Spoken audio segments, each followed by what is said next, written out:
Hello everyone, నమస్తే అండి. Welcome to Revathi's kitchen. ఇవాళ మన కిచెన్లో మీకు ఒక రెండు మంచి వెరైటీ రెసిపీస్ చూపించబోతున్నానండి. ఈ కాంబినేషన్ చాలా బాగుంటుంది, కొత్తగా ఉంటుంది. తప్పకుండా ట్రై చేసి మీకు ఎలా కుదిరిందో నాకు కామెంట్లో చెప్పండి. మొదటిగా ఆలు మసాలా పూరి అండి. చాలా అంటే చాలా టేస్టీగా ఉంటుంది. అలాగే దీంతోపాటు ఒక మంచి గ్రేవీ కూడా చూద్దామండి. ఈ మసాలా పూరీల్ని ఇలాగే ప్లెయిన్గా తినేసేయచ్చు, లేదంటే అలసందలతోటి ఇలా మంచి గ్రేవీ తయారు చేసుకొని తినొచ్చండి. వీటిని మనం అలసందలు అంటాం, లేదంటే బొబ్బర్లు అని కూడా అంటారు కొన్ని ప్రాంతాల్లో. సో ఈ అలసందలతోటి కర్రీ చాలా బాగుంటుంది. ఈ మసాలా ఆలు పూరి అలాగే అలసందలతో కర్రీని ఒకసారి మీరు ట్రై చేసి చూడండి. చాలా టేస్టీగా ఉంటుంది. నైట్ టైం డిన్నర్లో ప్రిపేర్ చేసుకోవచ్చు, అంటే మార్నింగ్ బ్రేక్ఫాస్ట్లో కూడా తయారు చేసుకోవచ్చు. 2 పూరీలు తినే దగ్గర 4 పూరీలు తింటారండి. చాలా అంటే చాలా టేస్టీగా ఉంటాయి, సుతిమెత్తగా ఉంటాయి. ఆయిల్ కూడా ఎక్కువగా పీల్చవండి. ఈ రెసిపీని మీరు కూడా టేస్ట్ చేయాలంటే స్కిప్ చేయకుండా వీడియోని చివరి వరకు చూడండి ఫ్రెండ్స్. అలాగే మొదటిసారిగా నా ఛానల్ చూస్తున్నట్లయితే తప్పకుండా సబ్స్క్రైబ్ చేసుకోండి. సో ముందుగా ఇప్పుడు మసాలా పూరీకి కావాల్సిన పదార్థాలు ఎలా తయారు చేయాలో చూద్దాం. ముందుగా వెడల్పాటి ప్లేట్ని తీసుకుని దాంట్లో 2 కప్పులు గోధుమ పిండి వేసుకోవాలండి. దాంట్లోకి కొంచెం ఉప్పు, అలాగే కొద్దిగా పసుపు, ఒక పావు స్పూన్ పసుపు వేసుకోవాలి. 1 స్పూన్ రెడ్ చిల్లీ ఫ్లేక్స్ వేసుకోవాలండి. అలాగే 1/2 స్పూను దంచిన వెల్లుల్లి వేసుకోవాలి. ఇక దీంట్లోకి ఒక ఆలుని ఉడికించి తురుముకొని వేసుకోవాలండి. ఆలు మసాలా పూరి కదా, కాబట్టి ఆలు కంపల్సరీ వేసుకోవాలి. ఉడికించి తురుముకున్నట్లయితే బాగుంటుంది. తర్వాత 2 స్పూన్లు తరిగిన కొత్తిమీర, పుదీనా, కరివేపాకు మూడింటిని కలిపి తరిగి వేసుకోవాలి. 1 స్పూన్ కసూరి మేతిని క్రష్ చేసుకుని వేసుకోవాలండి. అలాగే 1/2 స్పూన్ జీలకర్ర పొడి, 1 పావు స్పూన్ వామును కూడా వేసుకోవాలండి. 1 స్పూన్ ఆయిల్ వేసుకోవాలి. వాము వేసుకోవడం వల్ల మనకి అజిట్ ప్రాబ్లం రాకుండా ఉంటుంది.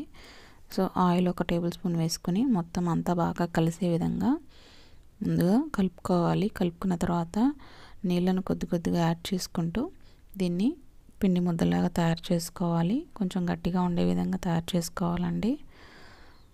ఈ విధంగా చూపిస్తున్నట్లుగా కలుపుకొని రెడీ చేసి పెట్టుకోవాలి.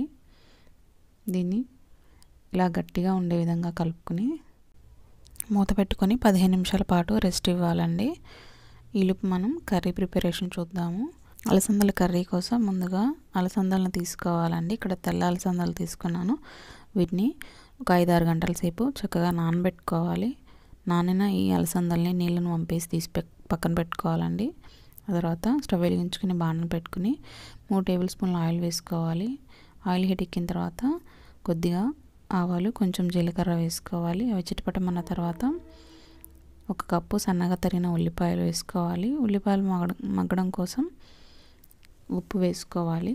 అలాగే కొంచెం కరివేపాకు, 3 పచ్చిమిర్చి చీలికలుగా చేసుకుని వేసుకోవాలి. వాటితో పాటు 1 స్పూన్ అల్లం వెల్లుల్లి పేస్ట్ కూడా వేసుకుని అల్లం వెల్లుల్లి పేస్ట్ పచ్చివాసన పోయేంత వరకు ఫ్రై చేసుకోవాలి. ఈ విధంగా ఫ్రై అయిన తర్వాత దీంట్లోకి పావు స్పూన్ పసుపు, 1 స్పూన్ కారం, 1 స్పూన్ ధనియాల పొడి, 1/2 స్పూన్ వేయించిన జీలకర్ర పొడి వేసుకోవాలి. ఈ పొడులన్నీ వేసుకుని అంతా కలిసే విధంగా బాగా కలుపుకోవాలి. ఈ విధంగా కలుపుకునేటప్పుడు మనం వేసుకున్న మసాలా పొడులు మాడిపోయే అవకాశం ఉందండి. కాబట్టి 1 పావు కప్పు వాటర్ పోసుకుని అంతా ఒకసారి కలుపుకొని ఆయిల్ పైకి తేలేంత వరకు ఉడికించుకోవాలి. ఈ విధంగా చేసుకోవడం వల్ల మసాలాలు మాడిపోకుండా ఉంటాయండి.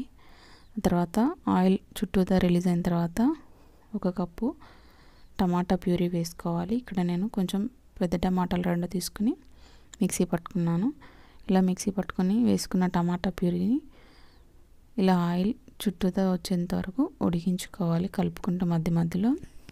తర్వాత ఉడికిన తర్వాత ముందుగా నానబెట్టుకున్న అలసందల గింజల్ని వేసుకోవాలి. అలసంద గింజలు వేసుకున్న తర్వాత అంతా ఒకసారి బాగా కలుపుకొని ఒక 2-3 నిమిషాల పాటు లో ఫ్లేమ్లో ఉంచి మగ్గనివ్వాలండి. 2 నిమిషాల తర్వాత చూడండి, ఈ విధంగా అందులో ఉన్న వాటర్ అంతా ఎవాపరేట్ అయిపోయింది కదా. సో ఈ విధంగా గట్టిగా ఉంది గ్రేవీ. ఇందులోకి ఒక 2 కప్పులు నీళ్ళు పోసుకుని మనం వేసుకున్న అలసందలు ఉడికేంత వరకు ఉడికించుకోవాలండి. నీళ్ళు పోసుకున్న తర్వాత పావు స్పూన్ గరం మసాలా, అలాగే కొంచెం సన్నగా తరిగిన పుదీనా, కొత్తిమీర తరుగు వేసుకోవాలి. ఇవి 2 వేసిన తర్వాత మొత్తం బాగా మిక్స్ చేసుకుని ఒక పొంగు వచ్చేంత వరకు ఉడికించుకోవాలి. ఆ తర్వాత దీంట్లోకి ఇందాక మనం ఆలు పూరీలోకి ఉడికించుకున్న ఆలు ఉంది కదండి, కొంచెం ఒక సగం పీస్ వేసుకుని కలుపుకోవాలండి. ఈ ఆలు వేయడం వల్ల మంచి టేస్ట్ వస్తుంది గ్రేవీకి, అలాగే కొంచెం చిక్కదనం కూడా వస్తుంది. సో ఇప్పుడు ఆలు తురుము కూడా వేసుకున్న తర్వాత అంతా బాగా మిక్స్ చేసుకుని మూత పెట్టుకుని ఆయిల్ రిలీజ్ అయ్యేంత వరకు ఉడికించుకోవాలి. అలాగే ఒకసారి మనం ఈ అలసందల్ని ఇలా ప్రెస్ చేసి చూసినట్లయితే తెలిసిపోతుంది మనకి ఉడికాయా లేదనేది.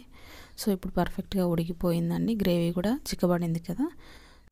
అంతేనండి, ఎంతో రుచికరమైన అలసందల కర్రీ రెడీ అయిపోయింది. ఇది ఆరోగ్యానికి కూడా చాలా మంచిది, అలసందలతో చేసాం కాబట్టి. సో ఇప్పుడు కర్రీ రెడీ అయిపోయింది కదా. నెక్స్ట్ ఆలు పూరి ఎలా తయారు చేయాలో చూసుకుందాము. దీనికోసం 15 నిమిషాల క్రితం నానబెట్టుకున్న పిండి ఉంది కదండి, దాన్ని కొంచెం తీసుకుని చేతితో బాగా ఇలా మర్దించుకుని దీన్ని చిన్న చిన్న ఉండలుగా చేసి పెట్టుకోవాలండి. అన్నిటినీ చిన్న చిన్న ఉండలుగా రెడీ చేసుకున్న తర్వాత కొంచెం పిండి చల్లుకుంటూ పూరీల మాదిరిగా రుద్దుకోవాలి. పూరీలు ఎలా అయితే రుద్దుతామో అలాగే కొంచెం మందంగా ఉండే విధంగా రుద్దుకోవాలండి. దీన్ని కావాలంటే ఆయిల్తోనైనా రుద్దుకోవచ్చు, లేదంటే ఈ విధంగా పిండి వేసుకునైనా రుద్దుకోవచ్చు. ఇలా అన్నీ ఒకదాని తర్వాత ఒకటి రుద్దుకుని పక్కన పెట్టుకోవాలి. ఈ విధంగా రెడీ చేసుకున్న తర్వాత స్టవ్ వెలిగించుకుని కడాయి పెట్టుకుని డీప్ ఫ్రైకి ఆయిల్ వేసుకోవాలి. ఆయిల్ వేడెక్కిన తర్వాత ఒక్కొక్కటిగా వేసుకుంటూ ఇలా రెండు వైపులా మంచి రంగు వచ్చేంత వరకు ఫ్రై చేసుకోవాలండి. పూరీలని మంచి హీట్గా ఉన్నప్పుడు వేసుకున్నట్లయితే చక్కగా పొంగుతాయి. ఆయిల్ ఏమాత్రం హీట్ తక్కువగా ఉన్నా పూరీలు గట్టిగా చక్కర్లా వస్తాయి, కాబట్టి చూసుకుని వేసుకోవాలి. ఈ విధంగా పొంగుతాయి కదా. ఈ తర్వాత వీటిని తీసుకుని ఒక బౌల్లోకి వేసుకుందాము. అదేవిధంగా మిగిలిన పూరీలన్నింటినీ కూడా ఒకదాని తర్వాత ఒకటి ఈ విధంగా పొంగేలాగా వేసుకుని తీసుకోవాలి. అంతేనండి, ఎంతో టేస్టీ అయిన పూరీలు రెడీ అయిపోయాయండి. వీటిని అలసందల గ్రేవీ తోటి ఎంజాయ్ చేయొచ్చు. ఈ వీడియో మీకు నచ్చిందా? నచ్చినట్లయితే లైక్ చేయండి, షేర్ చేయండి, కామెంట్ చేయండి, అలాగే తప్పకుండా సబ్స్క్రైబ్ చేసుకోండి. Thanks for watching.